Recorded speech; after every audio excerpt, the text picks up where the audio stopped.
Hello, everyone. I hope you're having a great day. Today, Alex does everything he can to let Tuna truly rest while Henry plays safely in his new corner. Then, Alex's mother returns with heartfelt gratitude and a big suggestion that leaves Tuna speechless. If you enjoy stories like this, don't forget to subscribe so you won't miss the next video.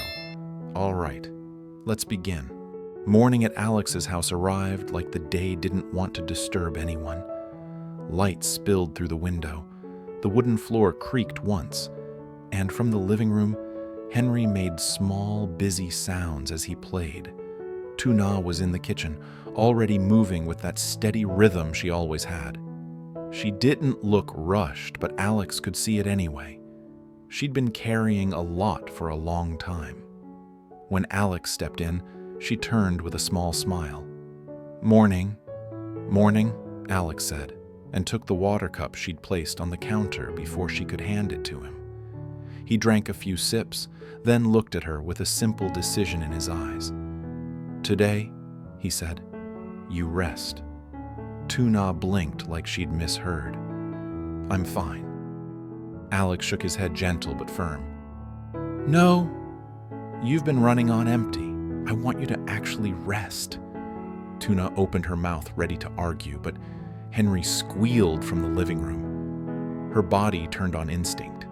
Alex reached out and caught her wrist lightly. "I've got him," he said. "Sit down just for a minute." Tuna hesitated, then sat on the edge of the chair near the kitchen, still watching the doorway like she might jump up at any second. Alex walked into the living room and sat on the floor beside Henry's safe play corner. He didn't sprawl. He sat upright with his back against the sofa, steady. Henry crawled toward him immediately, grabbed his fingers, and babbled like he was delivering a serious report. Alex smiled. "Okay," he whispered. "I'm listening." Henry slapped the mat, then crawled to the toy box. Alex lifted the lid slightly and let Henry choose. Henry grabbed a toy, shook it proudly, then tossed it away and stared at it like it was supposed to return by magic. Tuna leaned forward to stand. Alex lifted one hand. "Wait." Henry crawled after the toy on his own, slow and determined, then crawled back with it like he'd just won a prize. Tuna let out a quiet laugh from the chair. "See?" Alex said softly, eyes warm. "He can do it." Tuna watched Henry crawl again, then finally exhaled. It was small, but Alex could tell. She was letting herself trust the corner they'd made, and trust him a little too. Alex turned his head toward her. "Go take a real shower," he said. "Wash your hair, change your clothes, eat something, then lie down." Tuna frowned, almost offended by the list. You'll be okay?" Alex nodded. "I'll be right here. If Henry cries, I'll call you, but I don't want you hovering today." Tuna stared at him for a beat, then her face softened. 10 minutes, she said. Alex smirked. "Make it 20. Tuna stood and walked down the hallway, still glancing back like she didn't fully believe she was allowed to leave. When she disappeared, the house got quieter. Not lonely, just focused. Alex stayed on the floor with Henry and kept everything simple. He slid a toy a short distance so Henry could crawl to get it. He tapped the cup once so Henry would copy the sound. He let Henry win small victories without turning it into a big game. Henry giggled once, bright and sudden, and Alex felt warmth spread through his chest. He imagined Tuna hearing it from the bathroom and realizing everything was fine. A few minutes later, Henry tried to stand using Alex's knee. Alex steadied him with one hand and guided him back down safely.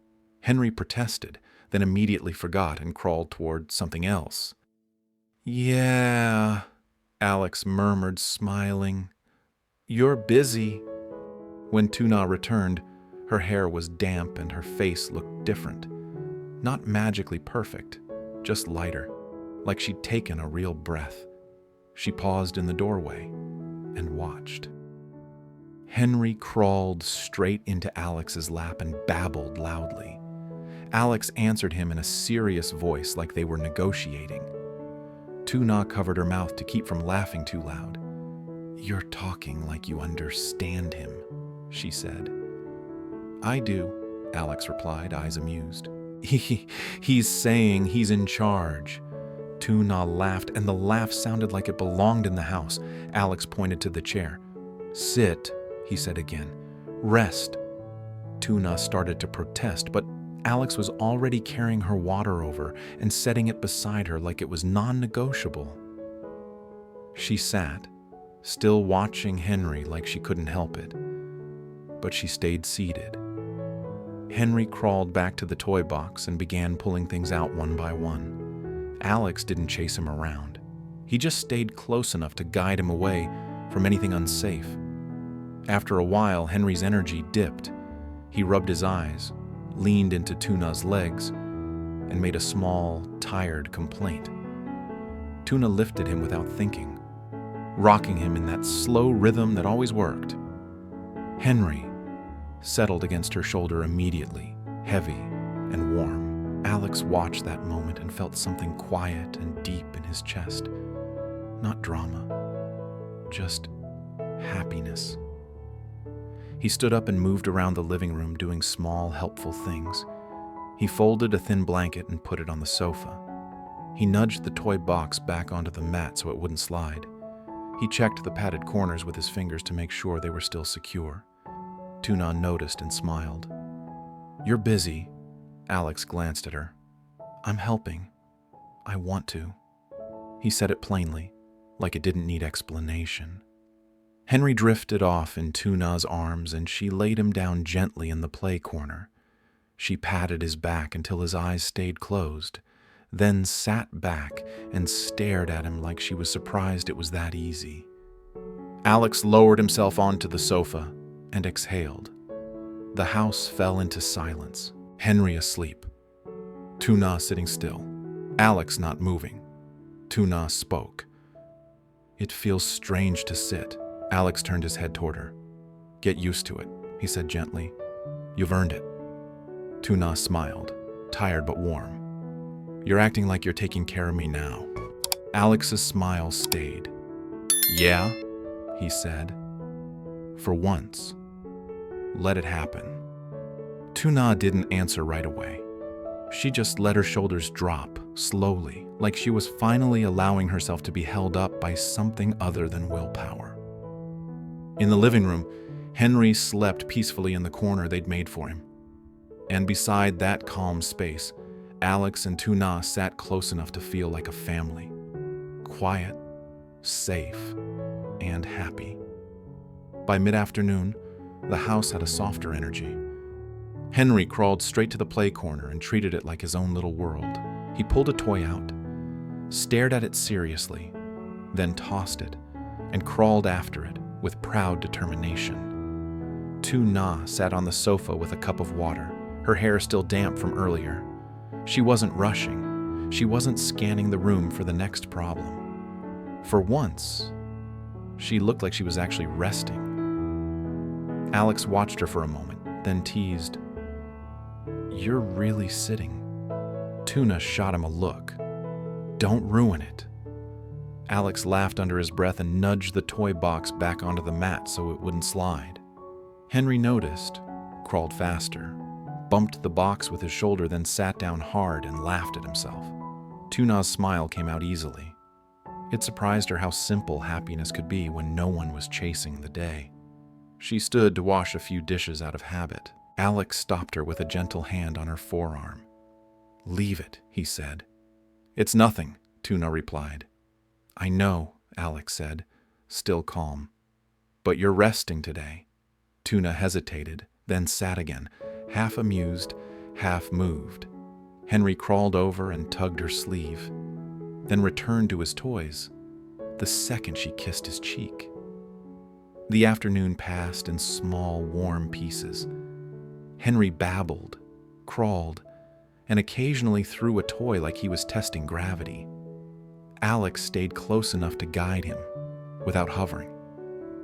Tuna stayed seated, sipping water, letting her shoulders stay low. Then the front gate clicked. A car door closed. Footsteps crossed the yard. Tuna rose on instinct. Alex turned his head, expression shifting into something respectful and relieved at the same time. His mother walked in. She looked tired from being away for a few days, but composed, her bag still on her shoulder. Her eyes swept the living room and stopped at the play corner. The padded edges, the clear floor, the quiet order. Then she looked at Alex, upright, calm, not chasing anything.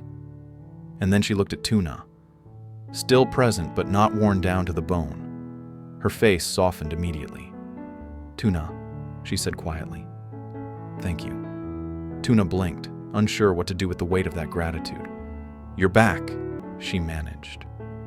Alex's mother stepped closer and briefly held Tuna's hands warm and firm. "For staying with him," she said. "For stopping him when he tried to push. I know my son. If he feels even a little better, he wants to run." Alex gave a small, guilty smile. "Mom." His mother glanced at him. You're improving because she protected your recovery." Tuna lowered her eyes and nodded once. Henry crawled toward Alex's mother, curious. She offered a finger, and Henry squeezed it like he was greeting her properly.